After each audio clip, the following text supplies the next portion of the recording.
Okay, welcome back everybody. This is our final part, part 4, and in this part we're looking at the topic of globalization and place.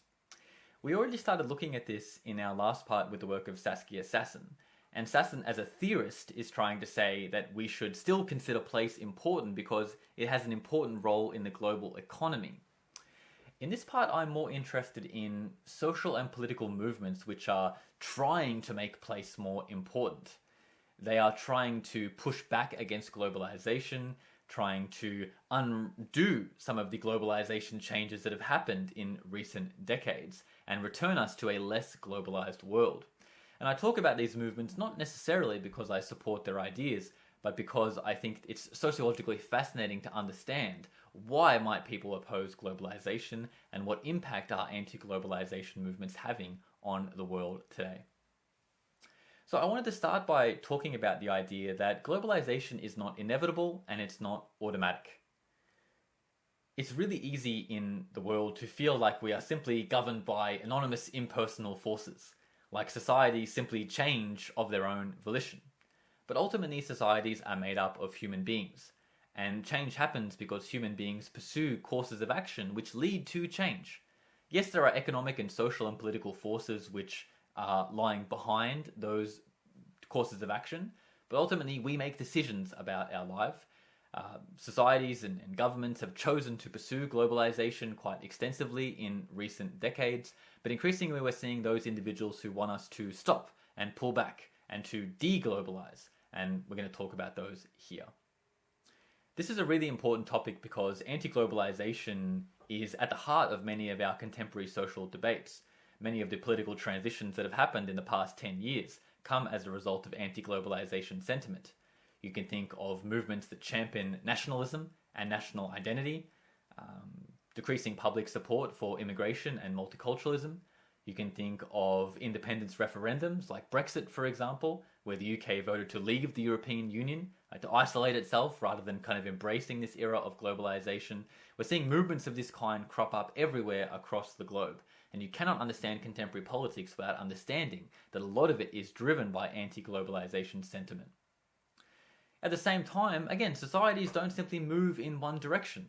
The population is complicated, people have lots of different views. There are still many supporters of globalization, and we see many social movements that are encouraging internationalization, cosmopolitan values.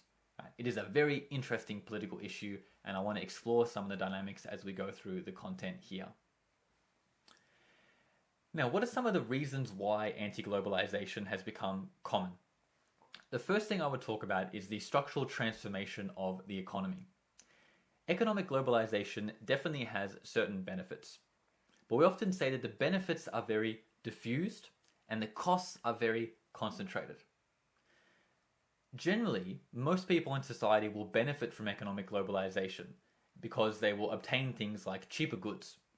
We can buy things cheaper, we can manufacture them in cheaper countries, buy them for cheaper prices. That helps increase our standard of living. That's generally seen as a benefit of economic globalization. Maybe not an environmental benefit, but an benefit in terms of standard of living. The costs, however, are typically concentrated in certain industries. So if we think about car manufacturing, like I talked about earlier, many individuals in car manufacturing lost their jobs as those factories were moved offshore. Because of economic globalization, entire cities which relied on certain forms of production were hollowed out and have almost entirely collapsed and been abandoned. Many people have lost their jobs because of economic globalization. So to go back to what I said earlier, the benefits are widely distributed. We all get a little bit better standard of living in general. But some people lose out quite a bit because, again, they may have worked in an industry that was decimated by economic globalization. So deindustrialization in certain cities, technological change, maybe a sense of growing inequality in certain societies, they can all lead people to feel very worse off. And I did have some data that I looked up before the lecture, and this particular study found that those people who work in industries that are particularly exposed to international competition, particularly around manufacturing, they tend to have higher support for protectionism, lower support for economic globalization, and a higher support for right-wing political parties. A lot of the supporters of Donald Trump, for example, come from these areas that have been deindustrialized. They worked, for example, in car manufacturing plants. And with economic globalization, those jobs disappeared. There was not enough to replace them. That sense of dispossession and loss feeds into their support for anti-globalization movements. I think we can also think about Ulrich Beck here and the idea of risk. There is a growing perception of global hazards. Maybe the hazards of climate change, for example. I talked about the fact that with economic globalization comes cheaper goods. It also means people ordering things off Amazon and Temu, etc. And we know that these things can be extremely ecologically damaging. We know that consuming food is best when it's done locally, not when we're shipping produce around the world, for example. So those who are worried about things like climate change or environmental degradation are certainly very worried about globalization. Another aspect here might be things like the pandemic. I talked about the pandemic earlier. The pandemic really exposed us to a sense that maybe we're too interconnected.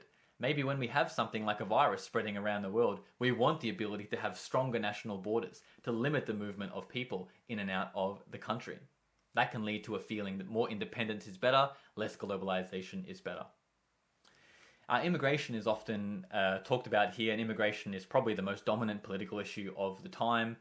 It's something which dominates the national media and dominates a lot of discussion around politics around the world.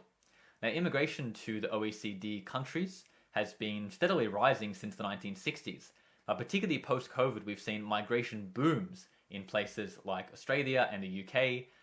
In the US, you have millions of people moving from the kind of Central and Southern America into the United States, sometimes legally, sometimes illegally. And this has led to a wide range of concerns about national culture and national identity. We are seeing people worried about the transformation of their society that comes from immigration, and this has led to a resurgence of support for right-wing parties, sometimes far-right parties, but parties which try to take a very strong anti-immigration stance.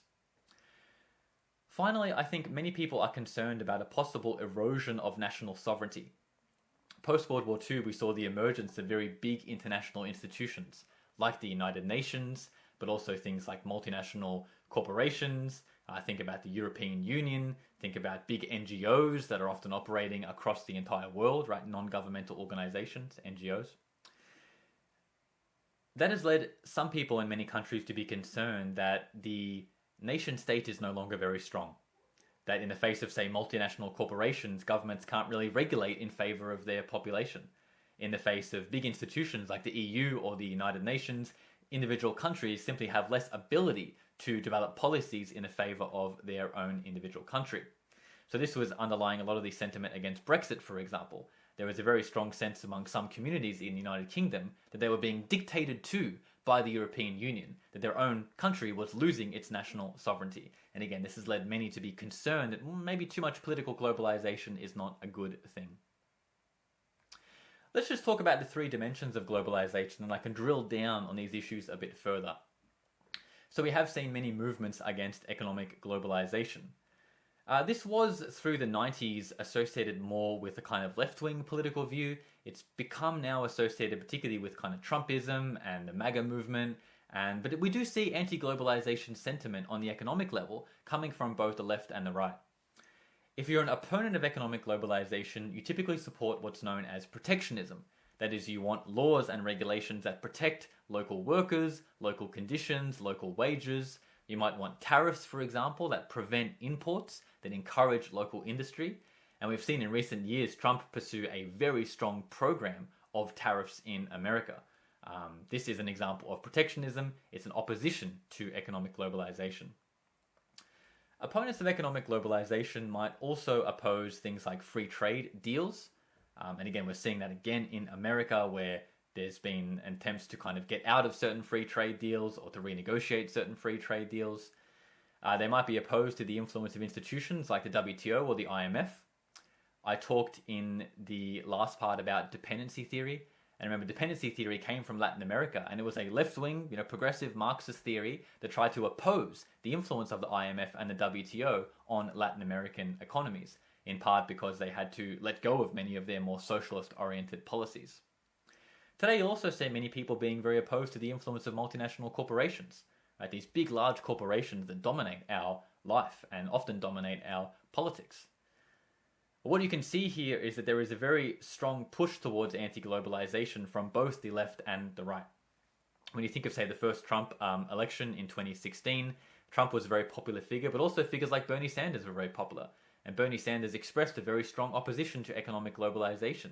He was opposed to free trade. He was opposed to things like the Trans-Pacific Partnership. You can see his supporters in the picture here displaying their opposition to this free trade deal, based upon the idea that this would lead to a lowering of conditions for workers, that it would expose American workers to global forms of competition. So simply what I want to point out here, that there is a declining support for economic globalization. It comes from both the left and the right. It comes from a fear generally about detrimental effects of economic globalization on certain industries, on labor conditions, on the health of consumers, on the environment, things of that nature. Well, what about movements against political globalization?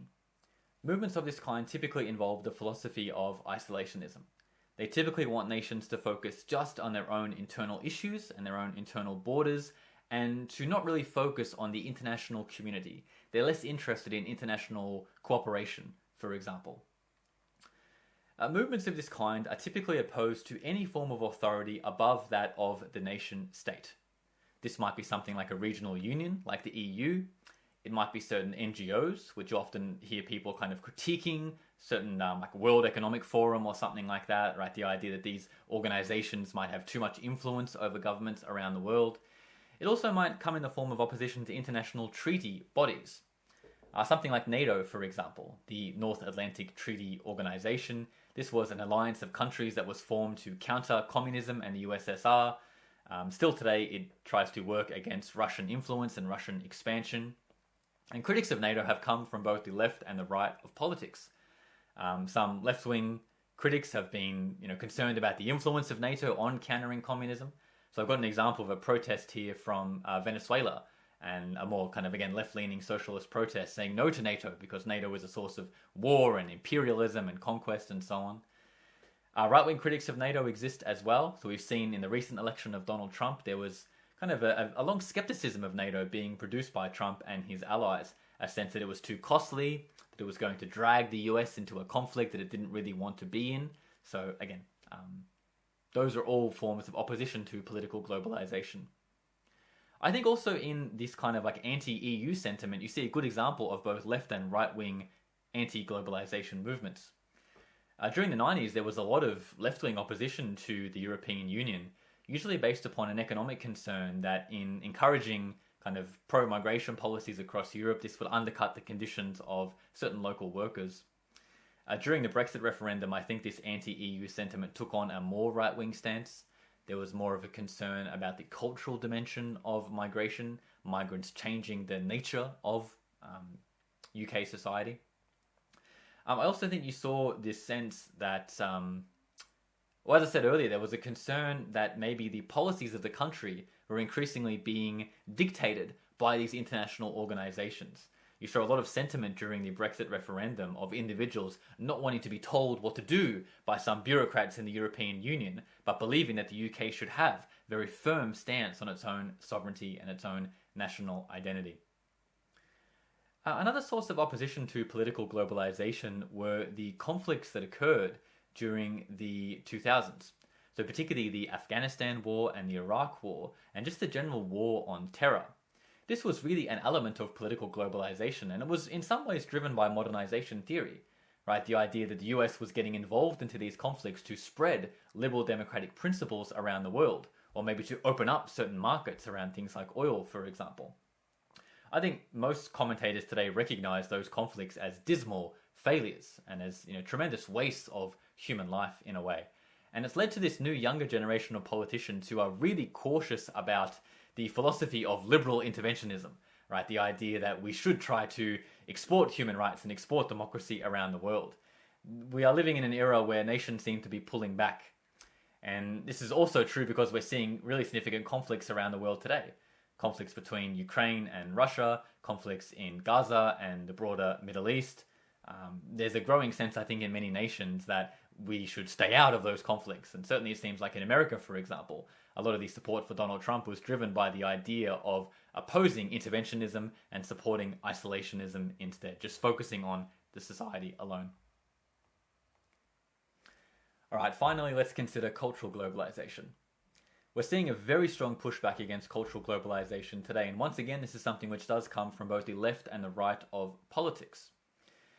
Those who are opposed to cultural globalization are typically trying to reassert a sense of nationalism, or what we call nativism.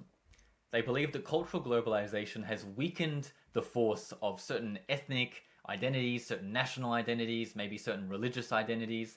They're worried about how high levels of, say, migration in particular might have changed the character or the nature of a culture.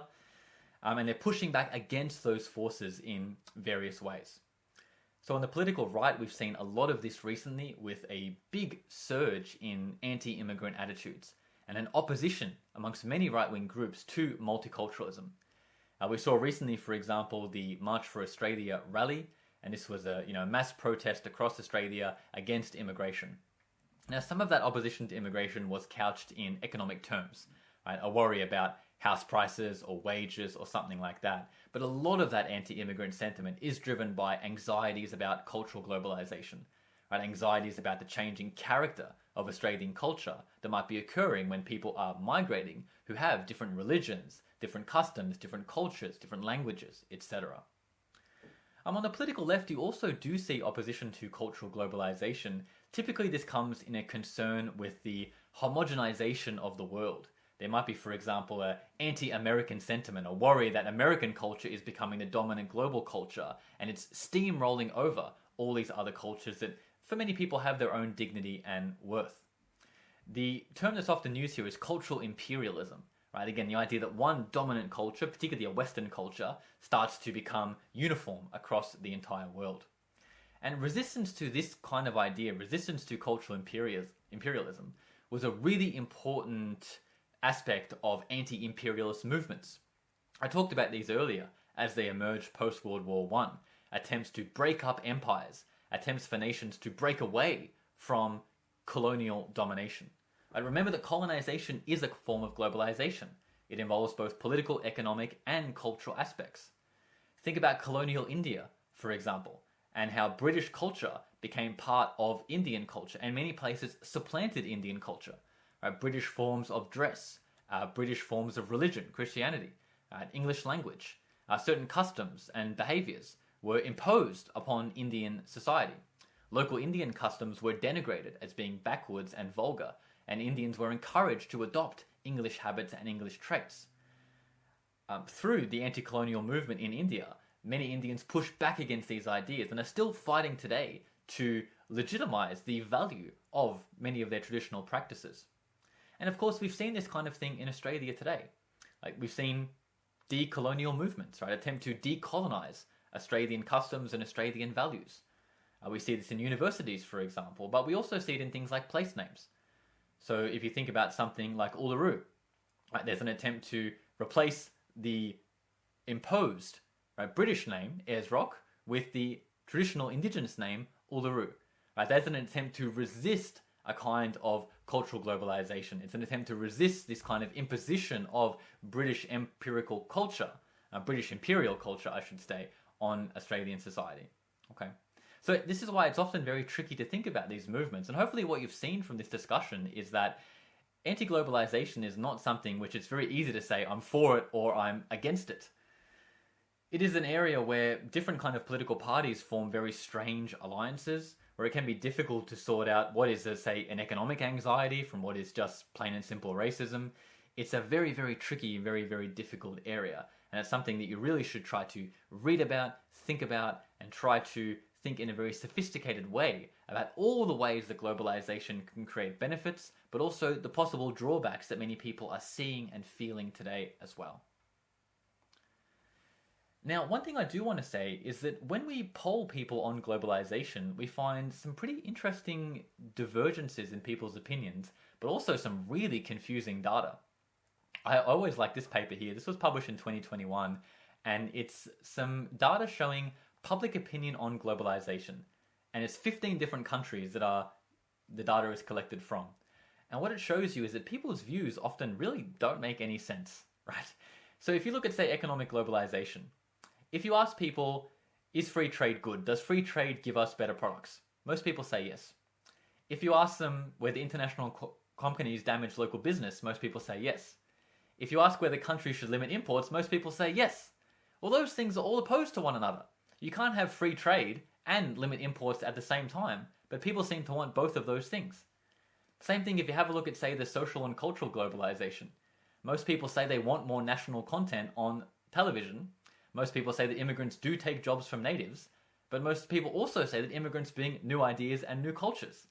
Right, in all of these different dimensions, we see people both supporting and opposed to economic globalization. The very same people are both supported and opposed to it. And it just shows you how tricky and challenging and difficult globalization is as an issue. It's such a large issue that affects so many dimensions of our life that it's really difficult to know where to stand on these things. But one thing I did find interesting here is that sentiment had barely changed from 1995 to 2015. It's a pretty significant amount of time, 20 years. People's opinions have largely remained static. Things are, however, changing today, and particularly post-COVID. Here's data from 2018 to 2020. We're seeing anti-globalization become more common in the population. So this chart shows you in different countries whether people say that globalization is a force for good or a force for bad. And you can see basically everywhere, more people saying it's a force for bad, less people saying it's a force for good. Here's the specific breakdown across different countries. And here, one thing I find really interesting is there's a very big difference between the global north and the global south. So if you do a survey in Nigeria, 94% of people say globalization is a force for good. If you do that survey in France, only 29% say that it's a force for good. 47%, okay, largest number here, say that it's a force for bad. I don't have data from Australia here. It's pretty similar to the UK. So still, I think most people would say that it's a force for good, but there's a growing proportion of people who are certainly very concerned about it. And what are they concerned about? Is it economic, political? Is it cultural? Well, have a look at this chart. In terms of the movement of ideas, most people think that's a positive thing. So 80% of people think more movement of ideas, that's great. Let's share our values, let's share scientific innovations and things like that. What about the movement of products? 76% of people say, that's great. Movement of products is excellent. What about the movement of jobs? Now we're getting a little bit less, but still most people support movement of jobs, movement of data, movement of money, movement of culture. Really the area that most people are concerned about seems to be the movement of people. And for most people, there's still support for this. So 44% of people saying movement of people, that's a force for good. 37% saying it's a force for bad. So what I would really like to highlight from this data is that most people around the world are supportive of globalization. However, there is a growing sentiment of people who are opposed to it, and it's almost entirely driven by a worry about migration and the effects of migration on culture, on society, on the economy, and so on. Okay, these are all the things I wanted to talk about today. Let me give you a quick conclusion. What is globalization? We've talked about integrated shifts in the economic, the political, and the cultural spheres of society. A growing interconnection of these domains across the world, but also an increasing awareness of ourselves and the role that we play as global citizens. Increasingly, we are aware of the impacts we have on the world, the impacts the world have on us. We're consuming culture from around the world. We see ourselves more, again, as cosmopolitan global individuals. What fuels globalization? Well, we've talked about technological development, we've talked about communication technologies, media being distributed across the world, but we've also talked about things like violence, conflict, colonization, greed, the source for new profit, the source for new sources of exploitation, lots that can be talked about here. Sociologists have a very wide range of tools they can use to discuss globalization, and I've thrown today a lot of different theories and ideas at you, whether it's liquidity or dependency theory or networks, risk society, global cities. You might find from these lectures we give you a lot of concepts and ideas because we just love talking about these things. But remember, the textbook is there. Everything I've talked about today is in the textbook. You've got your glossary, you've got your online resources, and most of all, you have us as staff. Talk to us, talk to your tutor, send us emails, talk to us in class. We want to talk about this stuff with you and want to hear your thoughts on these particular topics. Last thing I'll say is that as you've seen from this last part, globalization is a huge source of political debate. And as you're thinking about yourself and your own political values, one of the key things that I think will determine things like who you vote for, or what kind of political positions you support will be your stance on economic globalization. Now, as a sociologist, I cannot tell you what to believe. I cannot tell you what political position to support. Hopefully, what I can tell you is some empirical evidence as to what is happening in regard to globalization. What are the effects of globalization? What has happened with the globalization process? What changes has it made on the world? It's up for you to determine whether you find them good or bad, and hopefully it's something we can debate and discuss in the classes or in the online content. This is the final lecture from me. Hope you've enjoyed the presentation, and I really hope you enjoy the rest of the course.